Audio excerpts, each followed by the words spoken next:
여러분 안녕하십니까. 광주 MBC 뉴스투데이입니다. 먼저 오늘의 주요 뉴스입니다. 세월호 인양 방식이 또 바뀌었습니다. 유가족들은 의도적인 시간 끌기라며 반발하고 있습니다. 불안한 전국 속에 소비 심리마저 위축돼 연말 특수가 사라졌습니다. 고령화가 급속도로 진행되는 전남에서 노인들은 높은 자살률이 사회 문제로 떠오르고 있습니다. 전열 빌딩 리모델링 예산이 전액 삭감되면서 사업 일시 중단이 불가피해졌습니다. 국정농단 의혹과 함께 세월호 참사에 대한 관심도 다시 뜨거워지고 있습니다. 인양 작업이 이루어지고 있는 참사 해역에서는 또다시 공정이 변경돼서 유가족들의 분노를 사고 있습니다. 김진선 기자입니다. 선체 아래를 받치는 철제 받침대, 리프팅 빔이 또 추가됩니다. 당초 26개에서 28개, 이번엔 33개로 늘어났습니다. 해수부가 인양 방식 자체를 변경한 지 한 달여 만에 리프팅 빔이 5개 더 필요하다고 밝힌 겁니다. 근데 그 와이어를 드는 방식을 아예 안 하고 거기다가도 이제 빔으로 넣어서 더 안전하게. 현재 선수 객실부에는 빔 18개, 선미 부분에는 10개 중 8개가 설치돼 있습니다. 객실부가 아닌 선체 양끝에는 와이어를 걸어 리프팅 빔과 함께 들어올리는 것이 당초 공정이었지만 이제는 전체에 리프팅 빔을 설치하겠다는 겁니다. 수차례 인양 일정과 방식이 차질을 빚어 변경되면서 유가족들은 시간 끌기라는 의혹을 제기하며 불신을 드러냈습니다. 해수부를 도저히 믿을 수 없고 지금 이 또 바뀐 상황에서 가장 큰 문제는 과연 인양을 제대로 할 수 있느냐. 해수부는 빔 33개를 연내에 모두 설치할 수 있을 것으로 보고 있지만 장담할 수 없는 상황. 정부와 업체 측이 내년 6월까지 계약 연장을 검토하고 있는 가운데 오늘 국회에서는 참사 당시 대통령의 7시간 의혹을 규명하기 위한 청문회가 열립니다. MBC 뉴스 김진선입니다. 국내 최대 오리 산지인 나주에서 세 번째로 고병원성 AI 확진 판정을 받았습니다. 농장 간 수평 전염 여부를 확인하기 위해서 방역당국이 긴급 역학조사에 나섰습니다. 이계상 기자입니다. 지난 10일 진행된 간이 검사에서 H5형 조류 인플루엔자 바이러스가 검출돼 살처분이 진행됐던 나주 남평의 시오리 농장에 대한 정밀 검사 결과 고병원성 AI로 확진 판정됐습니다. 방역당국과 나주시는 이 농장에서 사육 중이던 오리 17,000여 마리를 매몰 처분한 데 이어 차량 이동 등 출입을 전면 통제했습니다. 또 반경 3km 안에 있는 7개 농가에 닭오리 29만여 마리에 대해서도 예찰 활동을 강화하고 있습니다. 농림부하고 중앙하고 도하고 시하고 이야기를 한번 해보고 좀 확산 방지 차원에서 대책이 아마 강구해야 될 것 같아요. 고병원성 AI가 발생한 시오리 농장에서 오리알이 해남과 나주 부화장으로 반출된 것으로 확인돼 오리알 폐기 처분과 함께 긴급 역학조사가 진행되고 있습니다. 올겨울 들어 나주에서 고병원성 AI가 검출된 사례는 이번이 세 번째로 모두 시오리 농장이었습니다. AI 확산을 막기 위해서 가금류 이동 중지 명령이 내려져 있는 가운데 전남 지역에서는 현재까지 14농가의 닭오리 14만 마리가 살처분됐습니다. MBC 뉴스 이계상입니다. 요 며칠 포근한 날씨를 시샘하듯 찬 공기가 몰려오고 있습니다. 오늘 낮부터 본격 추위가 시작되겠는데요. 오늘 광주의 낮 최고 기온은 6도로 어제보다 4도에서 5도가량 낮겠습니다. 곡성이 5도, 나주가 6도 등 전남 대부분 지역 5도 안팎까지밖에 오르지 못하면서 평년 기온을 밑돌겠습니다. 찬바람 강하게 불면서 체감 기온은 3도에서 4도가량 더 낮으니까요. 두툼한 외투는 물론 장갑이나 목도리로 보온 잘 해주시기 바랍니다. 오늘은 맑은 날씨 보이겠고요. 내일은 우리 지역에 1에서 5cm의 눈이 내리거나 5mm 안팎의 비가 내리겠습니다. 낮에는 잠시 소강 상태를 보이겠는데요. 눈이 얼어서 도로가 미끄럽거나 쌓이는 곳이 있으니까 시설물 관리에 각별히 유의하시기 바랍니다. 현재 기온 보시면 대부분 지역 2도 안팎으로 출발하고 있습니다. 영광이 4도, 장성과 담양이 5도의 낮 기온 보이겠습니다. 전남 대부분 지역 어제보다 4도에서 5도가량 낮겠습니다. 곡성과 구례가 5도의 낮 기온 보이겠습니다. 날씨였습니다.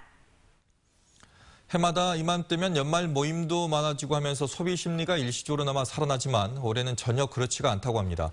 불안한 전국을 비롯해서 여러 가지 악재가 겹치면서 소비자들이 지갑을 열지 않고 있습니다. 정용호 기자입니다. 광주의 한 유명 일식집입니다. 예년 같으면 폭주했을 송년 모임이 올해는 절반 수준도 안 됩니다. 오랜 경기 침체 속에서 김영란법 시행과 탄핵 청구 등 악재가 겹치면서 소비 심리를 얼어붙게 만들고 있습니다. 뭔가 들썩들썩하는 것 같고 그렇죠. 뭔가 불안해하는 것 같고 뭐 차분한 게 없으니까 그러겠죠. 유통업체들도 직격탄을 맞고 있습니다.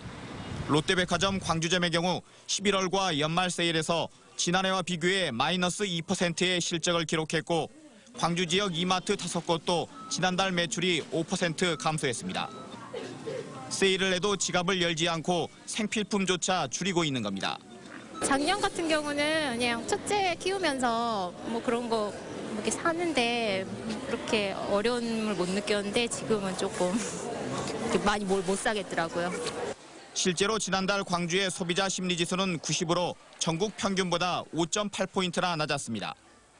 엎친 데 덮친 격으로 조류 인플루엔자까지 확산되면서 일부 닭 오리고기 식당은 손님의 발길이 끊겨 사실상 개점 휴업 상태입니다. 우리 같은 사람은 피부로 직접 느끼잖아요, 지금. 생계를 유지할 수가 없어요. 이대로 한다가 뭐 다 죽어야 된다더라, 지금. 문제는 소비 심리가 쉽사리 회복될 것 같지 않다는 겁니다. 경기 침체 속에서 전국 불안이 계속되면서 미래를 비관하며 씀씀이를 줄이고 있어 연말 연시 특수가 실종돼 가고 있습니다. MBC 뉴스 정용욱입니다. 샘이 찬바람이 거세지면서 소외된 이웃들의 마음도 얼어붙고 있습니다. 다양한 나눔 활동이 펼쳐지고 있지만 실제로 소외계층은 체감하지 못하고 있어서 시민들의 세심한 관심이 더 필요해 보입니다. 김종수 기자입니다. 지난달 제막한 사랑의 온도탑. 나눔 실천을 북돋기 위해 설치된 이 탑의 나눔 온도는 벌써 20도를 넘어섰습니다. 실제로 올해 모금액은 지난해에 비해 2배 가까이 늘었습니다. 경기 침체와 국전 혼란 속에서도 이웃을 살피는 관심만큼은 줄지 않고 있습니다. 전년 수준으로 하겠다는 기업들이 상당히 좀 많고요. 관심과 참여가 그분들의 큰 희망으로 갈 것이거든요. 하지만 한파 속에서 여전히 따뜻함을 체감하지 못하는 이웃들이 많습니다. 매년 이어졌던 소소한 물품 기부마저 줄면서 올 겨울나기는 걱정이 앞섭니다. 지갑을 여는 기부도 좋지만 현장을 다독일 수 있는 밀착형 봉사와 지원이 절실한 이유입니다. 어느 모금처를 통해서 한꺼번에 이렇게 기부를 해주고 하는 것은 바람직하기도 한데요. 지역에 좀 촘촘하게 들여다보면서 하는 봉사활동들이 좀 더 필요하지 않을까라는 생각이 듭니다. 지역 곳곳의 복지 사각지대를 돌아보는 촘촘한 나눔 문화가 겨울나기가 버거운 우리 이웃들에게는 작지만 더없이 소중한 보살핌이 될 수 있습니다. 배려와 관심이란 단어에 힘을 싣기 위해 지역민들의 따뜻한 손길이 겨울의 문턱에선 지금 더더욱 절실해지고 있습니다. MBC 뉴스 김종수입니다. 전일빌딩 리모델링 사업의 일시적 중단이 불가피해졌습니다. 광주시의회 예결특위는 내년 예산안 심사 과정에서 광주시가 제출한 전일빌딩 리모델링 사업비 80억 원을 전액 삭감했습니다. 앞서 시의회에서는 전일빌딩의 안전 등급이 조작됐다는 의혹과 함께 건물이 기울어져 안전을 담보할 수 없다는 문제가 제기됐습니다. 이에 따라 전일빌딩 리모델링 사업은 정밀 안전진단 결과에 따라 추진 여부와 시기 등이 결정될 것으로 보입니다. 전일빌딩에서 헬기 사격으로 추정되는 총탄의 흔적이 발견됐습니다. 광주시 등에 따르면 국립과학수사연구원이 총탄 흔적에 대한 보강조사 과정에서 헬기 등 상공에서 발사된 것으로 보이는 수십 발의 총탄 흔적을 전일빌딩 10층에서 발견했습니다. 5.18 당시 계엄군이 헬기에서 실탄 사격을 했다는 증언은 있었지만 그동안 실체가 확인되지는 않았습니다. 한편 5.18 당시 전일빌딩에서 근무하던 김모 씨가 빌딩 근처에서 주운 뒤 보관해왔다며 총알 1개와 탄피 8개를 5.18 기념재단에 기증했고 재단은 국과수의 정밀 분석을 의뢰했습니다. 전남의 65세 이상 인구를 중심으로 스스로 목숨을 끊는 사례가 많은 것으로 나타났습니다. 초고령화가 가장 빠른 지역임을 감안하면 대책이 시급합니다. 양현승 기자입니다. 전남의 한 농촌 마을. 올해 초 80대 노 부부가 숨진 채 발견됐습니다. 오랜 기간 지병을 앓던 끝에 방 안에 숯을 태워 스스로 목숨을 끊었습니다. 국민안전처의 2016 지역 안전지수를 보면 전남의 자살 사망자는 583명에 이릅니다.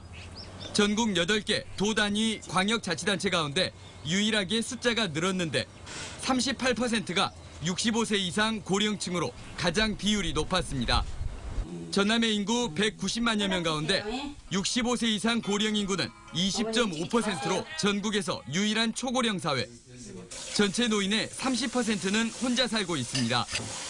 쓸쓸한 죽음이 한참 뒤에 드러나는 고독사도 늘면서 이웃들로 구성된 사회 안전망도 만들고 있지만 아직 걸음마 단계입니다. 개념 자체가 생소하다 보니 정확한 통계를 내기도 어렵습니다. 고독사 지킴이 단이나 어떤 활동을 해야 될 것인지 이 개념이 상당히 혼돈돼가지고 지역마다 각자 다르게 지금 하고 있기 때문에 이걸 어느 정도 정형화된 모형을 만드는 게 중요하다고 봐요. 공동체 활성화를 중심으로 자살 사고 예방 사업이 확대되고 있지만 빈곤, 외로움, 지병 등 요인이 너무나 다양한 실정. 특히 전남의 인구 규모를 그나마 버텨내고 있는 노인층을 보호하기 위한 고민이 더욱 절실해지고 있습니다. MBC 뉴스 양현승입니다. 한국농어촌공사가 최근 2년 동안 9,600여 원에 대한 회계 처리를 부적정하게 했다가 국무조정실 감사에 적발됐습니다. 국무조정실 정부합동 부패 척결 추진단은 농어촌공사의 외상매입금 부적정 사용 의혹에 대한 감사를 벌여 미집행 사업비를 부적정하게 사용한 사례를 적발했습니다. 농어촌공사는 경영평가 등을 잘 받기 위해서 작년과 재작년 미집행 사업비 9,637억 원을 반납하거나 이월하지 않고 외상매입금을 집행한 것처럼 거짓으로 회계 처리하는 것으로 드러났습니다. 광주 모 공단의 전직 간부가 계약직 여직원을 성폭행한 혐의로 구속됐습니다. 광주 서부경찰서는 지난 9월 광주시 서구 치평동의 한 술집에서 계약직 여직원을 성폭행한 혐의로 광주 모 공단 전직 고위간부 48살 A씨를 구속했다고 밝혔습니다. 최근 직위 해제된 A씨는 계약직 여직원을 정직원으로 바꿔주겠다는 말로 현혹시킨 뒤 이 같은 일을 저지른 것으로 드러났습니다.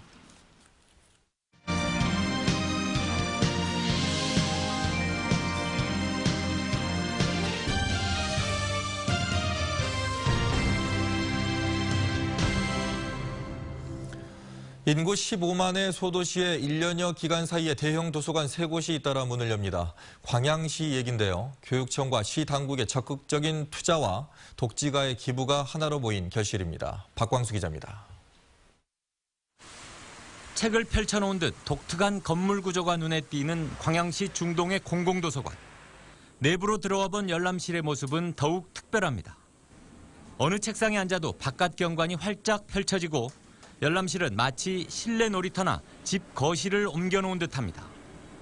도교육청이 80억 원을 투자해 이달 초 개관한 700석 규모의 이 도서관은 특히 사서 전문 직원들의 경험과 의견이 설계에 반영된 첫 사례로 주목받고 있습니다. 서울에서부터 제주도까지 좋은 도서관을 다 다니면서 약간 좋은 점을 모티브로 차용 삼아서 저희만의 색깔이 있는 도서관으로 만들기 위해 노력했고요.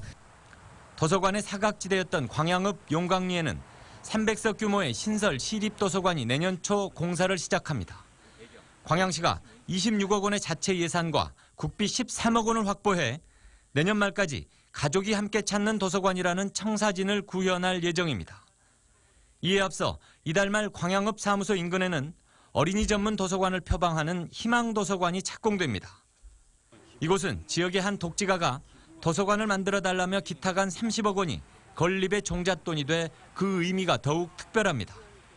우리 어린이들이나 청소년들이 다양한 창작 활동을 하고 자유롭게 공부할 수 있는 그런 공간을 제공했으면 하는 그런 바람에서 큰 뜻을 표현하신 것으로 알고 있습니다. 학생과 학부모를 위한 도서관에 어린이 전문 도서관과 가족 도서관까지 도서관을 늘리자는 민과 관의 공감대가 결실을 일궈내고 있습니다. MBC 뉴스 박광수입니다.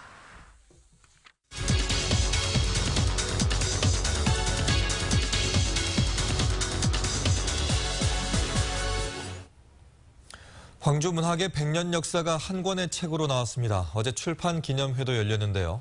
광주 문학 100년 저자이신 이동순 조선대학교 교수와 얘기 나눠보겠습니다. 어서 오십시오. 네, 안녕하십니까? 네. 자, 광주문학 100년 이 책 어떻게 해서 나오게 된 건가요? 이 책이 나오게 된 건 제가 6월에 지적재산권을 기증하면서 시작이 됐고요. 네. 그래서 광주학 총서 시리즈의 한 권으로 나오게 된 것이죠. 네. 이 책이 가지고 있는 의미랄까요? 어떻게 봐야 될까요? 지금까지 광주 문학의 역사를 이렇게 통사적으로 정리한 적이 없었기 때문에 그런 점에서 이제 많은 분들이 어떤 흐름을 갖고 있는지 볼 수 있는 그런 책이라고 할 수 있겠습니다. 네. 이 책을 보면은 이제 1장부터 7장까지로 이제 구성이 돼 있고 네. 주제별로도 잘 정리가 돼 있더라고요. 그리고 또 시대별로도 조목조목 이렇게 정리가 돼 있던데 구체적으로 어떤 내용인지 말씀해 주시겠어요? 이제 1900년대 초 광주의 풍경부터 그리고 광주 지역사회의 움직임을 위해서 어떤 사람들이 어떻게 움직였는지 그 모습도 볼 수 있고요. 네. 그리고 이제 또 하나는 소년운동으로부터 출발해서 쭉 이렇게 어떻게 성장을 했고 하는 과정들을 알 수 있고요. 그리고 네. 1950년대 되면 광주에 굉장히 많은 문인들이 등장하게 되고 활동을 하게 되는데요. 그 모습도 생생하게 좀 담으려고 노력을 했습니다. 네. 책에 보면 이제 뭐 사진 자료부터 시작해가지고 네. 자료 정리가 잘 돼 있습니다. 보기에도 좀 편하게 돼 있는데 이 책을 볼 때 어떤 식으로 이 책을 좀 봐줬으면 하는 바람이 있으십니까? 이 책은 좀 이렇게 문학사라고 하니까 좀 어렵다 생각하실 수도 있을 것 같은데요.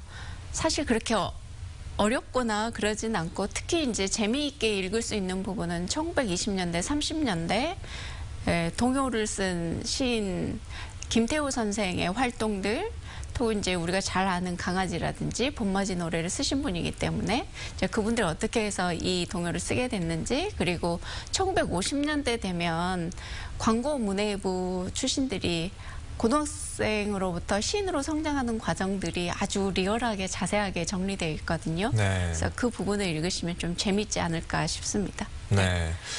이 책을 통해서 보면은 이 광주 문인들이 정말 대단하다는 생각이 많이 듭니다. 아, 그렇습니다. 예. 실제로 왜냐하면 이제 크게 어떤 시인을 지도한다거나 뭐 이런 과정들이 없었던 일제 치하의 어떤 우리 광주 지역사의 어떤 문학의 흐름이나 이런 것도 볼 수 있고요. 네. 이제 해방기에는 시인 김기림이 또 조선대학교에서 근무를 하면서 학생들을 가르쳤고 시인 서정주가 머무르면서 학생들을 가르쳤고 이런 이제 보이지 않는 영향들이 지역의 어린 학생들과 또 대학생들한테 많은 영향을 미친 것으로 이렇게 이야기할 수 있겠네요. 네. 그러면 이렇게 보면은 광주의 문학은 한국 문학에서 어느 정도의 위치를 차지한다고 보세요?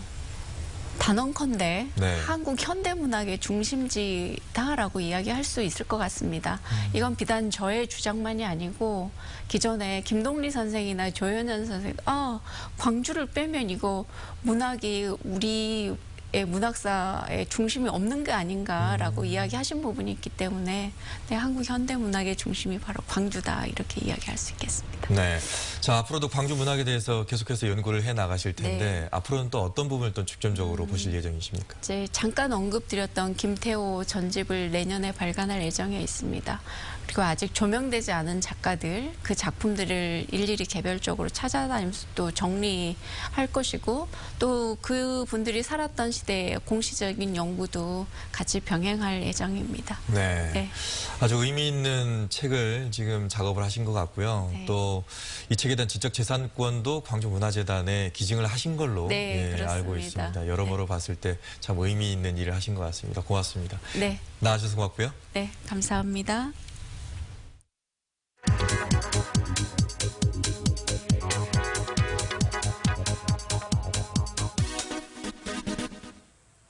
한국 전통정원 하면 가장 먼저 뭐가 떠오르시나요?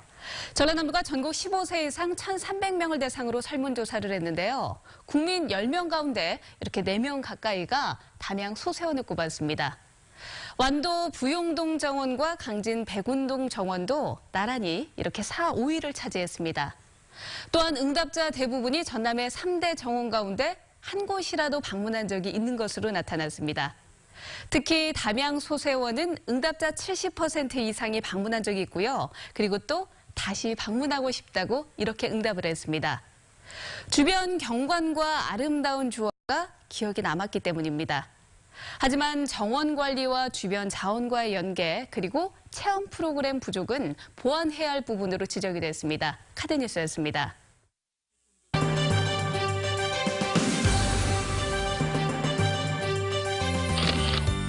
중흥건설이 저소득층 학생들의 끼니 걱정을 덜어주기 위해 빛고울 결식 학생 후원재단에 후원금을 기부했습니다. 광주 광산구 산정중학교 학생과 학부모가 직접 김장김치를 담가 어려운 이웃들에게 나눠줬습니다. 서구 어린이 급식관리지원센터가 크리스마스를 앞두고 아이와 부모가 함께 검은 쌀로 케이크를 만들 수 있는 시간을 마련했습니다. 장성군과 여성자원봉사회가 어려운 이웃을 위해 솔선수범해온 자원봉사자들을 초대해 축제 한마당을 열었습니다. 한국방송광고공사 광주지사 직원들이 광주 매월동 김치타운에서 김장김치 200포기를 담아 소년, 소녀 가장 등 어려운 이웃에게 전달했습니다. 지역 방송광고 산업에 중추적 역할을 하고 있는 한국방송광고공사 광주지사는 해마다 어려운 이웃을 살펴보는 행사를 지속적으로 펼치고 있습니다. 광주은행이 연말연시를 맞아서 본점 1층에 동화 속 눈의 나라를 재현시킨 KJ 원더랜드를 개관했습니다. 작년에 이어 두 번째인 KJ 원더랜드는 산타와 루돌프 등으로 크리스마스 분위기를 연출했으며 새하의 눈으로 덮인 기차마을과 부구검 등으로 꾸며졌습니다. 원더랜드는 내년 2월 12일까지 무료로 관람이 가능합니다. 다음은 희망 2017 나눔 캠페인에 성금을 보내주신 분들입니다. 광주 광산구 송정2동 4통 주민이 20만 원, 송정2동 6통 주민이 12만 5천 원, 18통 주민 14만 원, 19통 주민이 6만 원, 오룡동 모아 37, 38통 주민이 30만 원을 보내주셨습니다. 전남 나주시 교동 4통 주민이 44만 2천 원, 경현동 5통 주민이 30만 9천 원, 보산동 6통 주민이 20만 원, 금성동 11통 주민이 28만 4천 원, 남해동 17통 주민이 20만 원을 보내주셨고 중림동 19통 김인순 씨가 5만 원, 화남산업 나주공장에서 5만 원, 인덕정에서 5만 원, 공산면 상방 1구 주민이 21만 원, 공산면 화성 2구 주민이 24만 2천 원을 보내주셨습니다. 공산면 가송 2구 주민이 22만 원, 금곡 4구 주민이 20만 원, 장동 1위 주민이 26만 2천 원, 노안면 6옥 3리 주민이 21만 4천 원, 왕궁면 신원 3리 주민이 12만 1천 원을 보내주셨습니다. 전남 장성군 북하면 궐전마을 주민이 7만 원, 중평마을 주민이 25만 원, 원동마을 주민이 7만 원, 갈마마을 주민이 10만 원, 북하면 강산마을 주민이 5만 4천 원을 보내주셨고 전남 화순군 남면 장전 1구 주민이 20만 원, 춘향면 부곡리 2구 주민이 8만 원, 전남 곡성군 견면 지리마을 주민이 15만 원, 견면 심정마을 주민이 20만 원, 회화마을 주민이 10만 원을 보내주셨습니다. 성금을 보내주셔서 감사드립니다.